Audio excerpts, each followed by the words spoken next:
Hello friends, welcome to defence smart tracks. तो जैसा कि हम जानते हैं, इंडिया द्वारा एक और एयरक्राफ्ट कैरियर प्रोक्योर किया जाना है जो कि इंडिजिनसली ही डेवलप्ड होगा और ये INS विक्रांत का ही एक वर्जन होगा जहां पर थोड़े बहुत मॉडिफिकेशन किए जाएंगे ड्रोन ऑपरेशंस को सपोर्ट करने के लिए। तो आज DAC की मीटिंग है और मोस्ट लाइकली इस मीटिंग में इस प्लेटफॉर्म के प्रोक्योरमेंट को लेकर एक्सेप्टेंस ऑफ नेसेसिटी को एक्सेप्ट कर लिया जाएगा। पर आज हम विक्रांत की बात नहीं करेंगे। आज हम बात करने वाले हैं एक ऐसे एयरक्राफ्ट कैरियर की जो कि रशिया द्वारा इंडिया को प्रपोज भी किया गया था। इवन वो खुद के लिए ये एयरक्राफ्ट कैरियर बनाना चाहते थे, पर अभी तक इस प्रोग्राम में क्लैरिटी दिखाई दे नहीं रही है। ये चीज़ हम ज़रूर कहेंगे कि ऐसी कोई न्यूज़ नहीं आ रही है जहाँ पर यह दावा किया जा रहा हो कि ये प्रोजेक्ट कैंसिल हो गया है, पर रशिया और यूक्रेन की वॉर की वजह से डेफिनेटली यहाँ पर डिले जो है वो और ज़्यादा बड़ी होगी।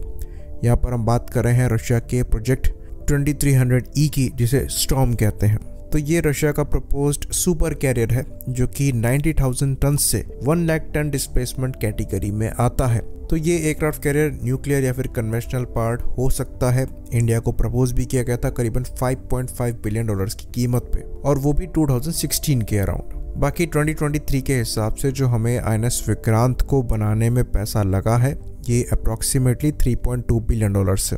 खैर, जो स्टॉर्म है ये एक्चुअली डिस्प्लेसमेंट में दुगना है INS विक्रांत के, और एयरक्राफ्ट कैरी करने की कैपेसिटी भी काफ़ी ज़्यादा है। करीबन 90 एयरक्राफ्ट की एक बार में कैरी करने में सक्षम है, जिसमें फिक्स्ड विंग एयरक्राफ्ट हैं जैसे कि MiG-29K हो गए, और फ्यूचर में Su-57 के नेवल वर्जन हो गए। फिर ये कमोव का 27 हेलीकॉप्टर्स को कैरी करने में सक्षम होगा। साथ ही साथ यहाँ से एक एवैक्स को भी ऑपरेट करने का प्रपोजल था जो कि E-2 हॉकाई का रशियन काउंटर पार्ट हो सकता था और बेस्ड हो सकता था प्रीवियसली प्रपोज्ड Yak-44 एयरक्राफ्ट पर।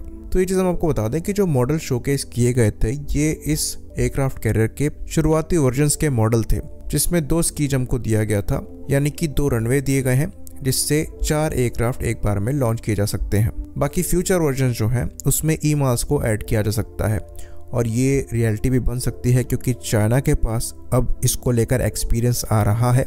वो जो अपने टाइप 003 एयरक्राफ्ट कैरियर को बना रहे हैं उसमें EMAS का ही इस्तेमाल कर रहे हैं, जिसकी फ़िलहाल के लिए टेस्टिंग चल रही है। खैर, रशिया की बात करें तो इनके प्रपोजल में करीबन 6 यानी कि 6 ऐसे एयरक्राफ्ट कैरियर्स को ऑपरेट करने का प्लान है आने वाले 50 से 100 साल के बीच में। साथ ही साथ एयरक्राफ्ट कैरियर को इस तरीके से डिज़ाइन किया जा रहा है कि ये आर्कटिक रीजन में भी इस्तेमाल हो सके और आइस ब्रेकर की तरह भी एक्ट कर सके। बाकी जो इसके लिए न्यूक्लियर रिएक्टर है उस पर अभी से काम किया जा रहा है। अब वो किस स्टेज पर है इस पर क्लैरिटी नहीं है, पर काम डेफिनेटली उस पर चल रहा है। तो जो रेंज है वो हाइपोथेटिकली अनलिमिटेड होगी, लेकिन वैसे 120 डेज तक ये पानी में रहने में सक्षम है, और सर्विस लाइफ करीबन 50 ईयर्स के आसपास की इसकी बताई जाती है। जो क्रू रिक्वायरमेंट होगी वो करीबन 5000 के आसपास की होगी। पावर प्लांट न्यूक्लियर भी होगा और गैस टरबाइन को भी इस्तेमाल किया जाएगा। मैक्सिमम स्पीड ये 56 km/h की अचीव करने में सक्षम होगा। तो जिस न्यूक्लियर रिएक्टर की हम बात कर रहे हैं ये RATM-200 पर ही बेस्ड होगा, जो कि पहले से एक्टिव है और रशिया के डिफरेंट आइस ब्रेकर्स में लगाया गया है। तो इस एयरक्राफ्ट कैरियर के न्यूक्लियर रिएक्टर को बनाने में रशिया को बहुत ज़्यादा समय नहीं लगेगा। बाकी इस एयरक्राफ्ट कैरियर का जो दूसरा पार्टी पीस होगा ये इसका एयर डिफेंस सिस्टम होगा, जो कि most likely S-500 air defence system होने वाला है, जो कि इसे हाइपरसोनिक मिसाइल से भी प्रोटेक्शन प्रोवाइड कराने में सक्षम होगा। बाकी इसके लिए जो कैरियर बैटल ग्रुप बनेगा वो भी इसे एयर डिफेंस प्रोवाइड कराएंगी। तो जो लंबाई होगी इस एयरक्राफ्ट कैरियर की ये अप्रॉक्सीमेटली 330 मीटर की बताई जा रही है और चौड़ाई 40 मीटर की बताई जा रही है। तो ये हमारे INS विक्रांत के कंपैरिजन में ऑलमोस्ट 60 मीटर लंबा होगा, जिसकी वजह से ये हैवी एयरक्राफ्ट को लॉन्च करने में सक्षम होगा, क्योंकि रनिंग डिस्टेंस आपको ज़्यादा मिल जाएगा टेक ऑफ के लिए। बाकी सेंसर्स पर ज़्यादा इंफॉर्मेशन नहीं है क्योंकि अभी डिज़ाइन ही प्रपोज किया गया है, वो भी लिमिटेड इंफॉर्मेशन के साथ। तो रशिया का जो करंट एयरक्राफ्ट कैरियर है एडमिरल कुजनेट्सोव, ये फ़िलहाल के लिए आउट ऑफ सर्विस है 2017 से ही, क्योंकि ये मेजर ओवरहॉल के लिए 2017 में आया था। उसके बाद कई मेजर इश्यूज़ हो गए जिसकी वजह से ये अभी तक सर्विस को ज्वाइन नहीं कर पाया है।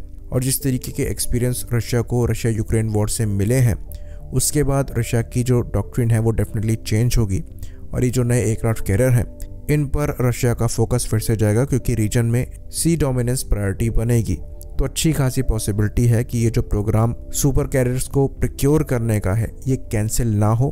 भले ही ये प्रोजेक्ट 2300 का जो एयरक्राफ्ट कैरियर है इस पर एग्जैक्टली जैसा है वैसे काम ना किया जाए, पर डेफिनेटली एक बड़ा एयरक्राफ्ट कैरियर रशियन नेवी द्वारा इंडक्ट किया जाएगा और बड़े क्रूजर्स भी इंडक्ट किए जा सकते हैं। तो आने वाले 1 से 2 सालों में क्लियरिटी मिल जाएगी कि ये एयरक्राफ्ट कैरियर रशिया द्वारा प्रिक्योर करने पर विचार किया जाता है या नहीं, क्योंकि एडमिरल कुजनेट्सोव की जो सर्विस लाइफ है वो बहुत ज़्यादा नहीं बची है। कहा यह जा रहा है कि 2024 में ये दोबारा से सर्विस को ज्वाइन करेगा, पर उसके बाद ये मैक्सिमम 1 दशक तक और सर्व कर पाएगा। उसके बाद इसको रिप्लेस करना ऑलमोस्ट मैंडेटरी हो जाएगा। आई होप इन्फॉर्मेशन यहाँ पर क्लियर रही हो। इसी बात पर इस वीडियो को हम ख़त्म करेंगे। लाइक करिए, सब्सक्राइब करिए। जय हिंद।